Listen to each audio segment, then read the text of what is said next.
ഭദ്രൻ്റെ രണ്ടാം കെട്ട്. രചനാ സംഭാഷണം മൈഥിലി മിത്ര ഭാഗം 20. എനിക്കൊരു ബോയ് ഫ്രണ്ട് ഉണ്ട് ചേട്ടാ. അതുകൊണ്ട് പാർവതി അവനെ നോക്കി ഒന്നിളിച്ച് കാട്ടിയിട്ട് മുന്നോട്ടേക്ക് നടന്നു. എടോ ഒന്ന് നിന്നേ. അജയുടെ പിൻവിളിയിൽ അവൾ ഒന്ന് നിന്നു. ഒന്നുകൂടെ ആലോചിച്ചിട്ട് പറയടോ, ഞാൻ വെയിറ്റ് ചെയ്തോളാം. അവൻ വിളിച്ച് പറയുന്നത് കേട്ടിട്ടും തിരിഞ്ഞു നോക്കാതെ തന്നെ അവൾ മുന്നോട്ടേക്ക് നടന്നു. പക്ഷേ ഇതെല്ലാം കണ്ടുകൊണ്ട് ഭദ്രൻ നിൽക്കുന്നുണ്ടായിരുന്നെന്ന കാര്യം ഇരുവരും അറിഞ്ഞില്ല. ലക്ഷ്മിയമ്മേ, ഞാൻ പോണു കേട്ടോ. അഭിയുടെ വീട്ടിൽ നിന്നും ചെമ്പകശ്ശേരിയിലേക്ക് തിരിച്ചെത്തിയതിന് ശേഷം അപ്പോൾ തന്നെ പാറു അവിടെ നിന്ന് ഇറങ്ങി. മോളെ, ചായ കുടിച്ചിട്ട് പോകാടി. അവരെത്ര നിർബന്ധിച്ചിട്ടും അവൾ അവിടെ നിൽക്കാൻ കൂട്ടാക്കിയില്ല. എത്രയും വേഗം മംഗലശ്ശേരിയിലേക്ക് എത്താൻ അവൾ തിടുക്കം കൂട്ടി. ഞാൻ വീട്ടിൽ ചെന്നിട്ട് കുടിച്ചോളാം ലക്ഷ്മിയമ്മേ. അമ്മയും മുത്തശ്ശിയൊക്കെ അവിടെ നോക്കിയിരിക്കും. ഇപ്പോൾ തന്നെ നേരം വൈകിയില്ലേ. അവൾ ധൃതിയിൽ ഉമ്മറത്തു നിന്നും പടികൾ ഇറങ്ങി ഗേറ്റിന് നേർക്ക് പാഞ്ഞു. ഈ കുട്ടിയുടെ ഒരു കാര്യം. അവളുടെ ധാവണിയും പൊക്കിപ്പിടിച്ചുള്ള ഓട്ടം കണ്ടപ്പോൾ ലക്ഷ്മിക്ക് പോലും ചിരി വന്നു. പാർവതി പടിപ്പുരയും കടന്ന് വേഗത്തിൽ തൻ്റെ മുറിയിലേക്ക് ഓടി. എന്താ പാറു, നീ എന്താ ഇങ്ങനെ ഓടണേ? ഉമ്മറക്കോലായിലിരുന്ന് മുറുക്കാൻ തിന്നുകൊണ്ടിരുന്ന നാരായണി അവളോട് വിളിച്ചു ചോദിച്ചു. ഒന്നുമില്ല മുത്തശ്ശി. തിരിഞ്ഞു നോക്കാതെ തന്നെ ഓടുന്നതിനിടയിൽ അവൾ ഉച്ചത്തിൽ മറുപടി നൽകി. കോവണിപ്പടികൾ കയറുമ്പോൾ എങ്ങനെയെങ്കിലും ഒന്ന് മുറിയിലെത്താൻ മതിയെന്നായി പെണ്ണിന്. റൂമിൽ കയറി വേഗം വാതിലടച്ച് കുറ്റിയിട്ടിട്ട് ബെഡിലേക്ക് ചെന്നിരുന്നു. ധാവണിയുടെ സാരി കട്ടലിന് താഴേക്ക് വലിച്ചൂരി എറിഞ്ഞു. ആരും കാണാതെ പാവാടയുടെ മുള്ളിലേക്ക് തള്ളിക്കയറ്റി വെച്ച ആ ചെറിയ ബുക്ക് അവൾ വയറൊന്നുള്ളിലേക്ക് ചുട്ടിച്ചിട്ട് വലിച്ചൂരി പുറത്തേക്കെടുത്തു. പുറം കവറൊക്കെ മങ്ങിയ ആ ബുക്ക് എന്തുകൊണ്ടോ ഒന്ന് മണപ്പിച്ച് നോക്കാൻ തോന്നി പെണ്ണിന്. പഴമയുടെ മണം. അവൾ അത് വീണ്ടും വീണ്ടും ആസ്വദിച്ചു. നന്ദന ചേച്ചിയുടെ മുറിയിൽ കടന്നപ്പോൾ അതിനുള്ളിലെ ചേച്ചിയുടെ ബുക്ക് ഷെൽഫിൽ നിന്നും കിട്ടിയതാണ് ഈ ബുക്ക്. അത് കയ്യിലെടുത്തപ്പോൾ തൊട്ട് എന്തുകൊണ്ടോ താഴെ വയ്ക്കുവാൻ തോന്നിയില്ല അവൾക്ക്. അതിനുള്ളത് വായിക്കണമെന്ന് ഉള്ളിലിരുന്ന് ആരോ പറയുന്നത് പോലെ തോന്നി. ബുക്കിൻ്റെ ഉൾവശം കണ്ടപ്പോഴേ മനസ്സിലായി അത് നന്ദന ചേച്ചിയുടെ ഡയറി ആയിരിക്കുമെന്ന്. മറ്റൊരാളുടെ ഡയറി വായിക്കുന്നത് വലിയൊരു തെറ്റാണെന്ന് അറിയാമായിരുന്നെങ്കിലും അതവിടെ ഉപേക്ഷിച്ചു പോരാൻ മനസ്സ് വന്നില്ല എന്നതാണ് സത്യം. ഒരു പ്രാവശ്യം അത് തിരിച്ച് ഷെൽഫിലേക്ക് തന്നെ വെച്ചതാണ്. പക്ഷേ താൻ പോലും അറിയാതെ പിന്നീട് താൻ അത് പാവാടയ്ക്കുള്ളിൽ പാത്തു വെച്ചു. ഒരു വസ്തു ആരോടും ചോദിക്കാതെ എടുക്കുന്നതിൻ്റെ ചളിപ്പ് മുഖത്തുണ്ടായിരുന്നിട്ടും കള്ളം കാട്ടിയ കുട്ടിയുടെ മനസ്സായിരുന്നു എല്ലാവരോടും യാത്ര പറഞ്ഞ് തിരികെ പോന്നപ്പോൾ. ഓരോന്നാലോചിച്ചുകൊണ്ട് ആ ബുക്കിൻ്റെ ആദ്യത്തെ പേജ് വളരെ ശ്രദ്ധയോടെ തുറന്നവൾ. നന്ദുവിൻ്റെ സന്തോഷങ്ങൾ. അതിനുള്ളിലേക്ക് ആകാംക്ഷയോടെ നോക്കിയപ്പോൾ കണ്ടു വളരെ ഭംഗിയായി സ്വന്തം കൈപ്പടയിൽ നന്ദന ചേച്ചി എഴുതിയിരിക്കുന്ന ഒരു വരി. അടുത്ത പേജ് തുറന്നതും പാർവതിയുടെ കണ്ണ് മിഴിഞ്ഞുപോയി. ചേച്ചിയുടെ ഒരു പഴയ പാസ്പോർട്ട് സൈസ് ഫോട്ടോ, +2 ആണെന്ന് തോന്നുന്നു. അതിന് തൊട്ടടുത്തായി തന്നെ ഭദ്രൻ മാരാറിൻ്റെ പഴയൊരു താടിയില്ലാത്ത ഫോട്ടോ. അവൾക്ക് താടിയില്ലാത്ത മാരാരെ കണ്ടപ്പോൾ തന്നെ പൊട്ടിച്ചിരിക്കാൻ തോന്നി. അടുത്ത പേജ് മറിച്ചപ്പോൾ ഒരു വലിയ ചെണ്ടയുടെ മനോഹരമായ ചിത്രം കണ്ടു. അതും ചേച്ചി വരച്ചതായിരിക്കും എന്നവൾ ഊഹിച്ചു. അതിനടിയിൽ എൻ്റെ ഭദ്രേട്ടൻ എന്ന് അച്ചടിച്ചതുപോലെ മലയാളത്തിൽ എഴുതി വച്ചിട്ടുണ്ടായിരുന്നു. നിന്റെ കുസൃതി കണ്ണുകളിലെ പുഞ്ചിരിയിൽ വീണ് മയങ്ങുന്ന ഒരു മയിൽപ്പീലിയാകണം എനിക്ക്. അടുത്തതാളിലെ വാക്യം. പാറു.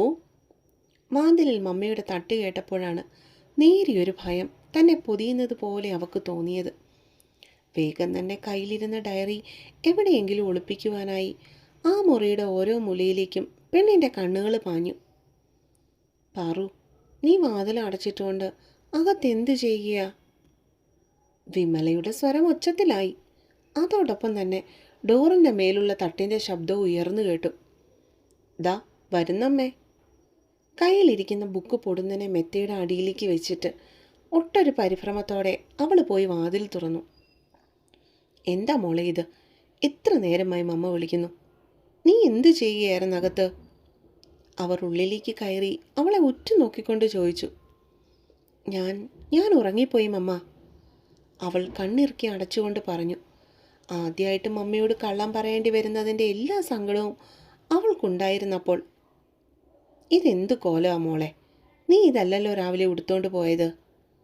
വിമല അവളുടെ കോലവും തറയിൽ കിടക്കുന്ന ധാവണിയുടെ സാരിയും നോക്കി ഒട്ടൊരു സംശയത്തോടെ ആരാഞ്ഞു. അതോ, അവിടുത്തെ തോട്ടിൽ ഒന്നിറങ്ങിയപ്പോൾ കാലിൽ തന്നെയൊന്ന് വെള്ളത്തിൽ വീണു. ഞാനിട്ടിരുന്ന ഡ്രസ്സ് നനഞ്ഞപ്പോൾ അനുസരിച്ച് മാറിയെടുക്കാൻ തന്നതാ ഇത്. അലസമായി പറഞ്ഞിട്ട് തറയിൽ കിടക്കുന്ന ഷാൾ എടുത്തവൾ കഴുത്തിക്കൂടി നെഞ്ചത്തേക്കിട്ട് താഴേക്കിട്ട് നെഞ്ചു മറച്ചു. എന്നിട്ട് നിനക്ക് വല്ലതും പറ്റിയോ? വിമലയ്ക്ക് പൊടുന്നനെ ആദിയേറി. എന്തെങ്കിലും പറ്റിയ ഞാനിങ്ങനെ വന്നിക്കുവോ മമ്മ? അവൾ അവരുടെ കവളിലൊന്ന് പിടിച്ച് കൊഞ്ചിച്ചിട്ട് ഷെൽഫ് തുറന്ന് ഒരു നൈറ്റ് ഡ്രസ്സും എടുത്ത് വാഷ്റൂമിനുള്ളിലേക്ക് കയറി. മകൾ പോയ വഴിയൊന്ന് നോക്കി നെടുവീർപ്പിട്ടുകൊണ്ട് വിമല താഴേക്ക് പടികളിറങ്ങി. കോളേജ് തുടങ്ങുന്ന ദിവസമായതിനാൽ പാർവതി രാവിലെ തന്നെ എഴുന്നേറ്റു. കുളി കഴിഞ്ഞ് ഒരു ബ്ലാക്ക് കളർ ആംഗിൾ ലെങ്ത് ജഗ്ഗിനും വൈറ്റ് ആൻഡ് ഗ്രീൻ കോംബോയിൽ വരുന്ന സ്ട്രിപ്പ്ഡ് സ്ലീവ്ലെസ് ടോപ്പും ഇട്ടവൾ. ആ മോഡേൺ ഡ്രസ്സിൽ അവൾ അതീവ സുന്ദരിയായിരുന്നു. കളർ ചെയ്ത് തോളറ്റം വെട്ടിയിട്ട മുടി വെറുതെ ലീവ് ചെയ്തു പെണ്ണ്. മുഖത്തിത്തിരി മോയ്സ്ചറൈസർ തേച്ചു, കണ്ണിൽ ചെറിയ രീതിയിൽ ലൈനറും, ചുണ്ടിൽ ഇത്തിരി ഗ്ലോയും ഇട്ടപ്പോഴേക്കും അവളുടെ ഒരുക്കം കഴിഞ്ഞിരുന്നു. ഡ്രസ്സിംഗ് ടേബിളിന് മുൻപിൽ വെച്ചിരുന്ന ഡിജിറ്റൽ വാച്ച് എടുത്ത് കയ്യിൽ കെട്ടി മൊബൈൽ എടുത്ത് ജീനിൻ്റെ പോക്കറ്റിലേക്ക് തിരികെ കയറ്റി ഒരുക്കി വെച്ചിരിക്കുന്ന കോളേജ് ബാക്ക് പാക്ക് എടുത്ത് തോളിൽ തൂക്കി അവൾ പടികൾ. മമ്മ, ഞാൻ ഇറങ്ങുക. അവൾ അകത്തേക്ക് നോക്കി വിളിച്ചു കൂവി. അതെന്ത് പോക്കാ പാറു, വല്ലതും കഴിക്കണ്ടേ നിനക്ക്? വിമല അടുക്കളയിൽ നിന്നും ഒരു പാത്രത്തിൽ അവൾക്ക് കഴിക്കാനുള്ള ബ്രേക്ക്ഫാസ്റ്റും എടുത്ത് അങ്ങോട്ടേക്ക് ചെന്നു. വേണ്ട മമ്മ, ഒട്ടും വിശപ്പില്ല. ഞാൻ അവിടെ ചെന്നിട്ട് എന്തെങ്കിലും കഴിച്ചോളാം.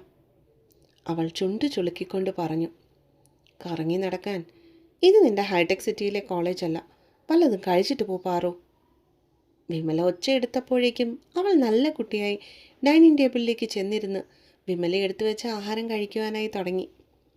അപ്പോഴേക്കും അവളുടെ ബാഗിൽ ഉച്ചത്തേക്കുള്ള ഭക്ഷണപാത്രം അവരെടുത്തു വെച്ച് കഴിഞ്ഞിരുന്നു. എനിക്ക് വയ്യ മമ്മ, ഇതെല്ലാം കൂടി ചുമന്നുകൊണ്ട് പോകാൻ. ഉച്ചയ്ക്കുള്ള ഭക്ഷണമെങ്കിലും ഞാൻ ക്യാൻറ്റീനിൽ നിന്ന് കഴിച്ചോട്ടെ. അവൾ കഴിക്കുന്നതിനിടയിൽ കെഞ്ചിക്കൊണ്ട് ചോദിച്ചു.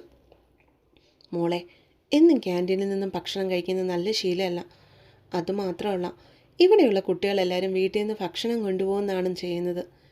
നീയും അങ്ങനെ തന്നെ ചെയ്യുന്നതാണ് നല്ലത്.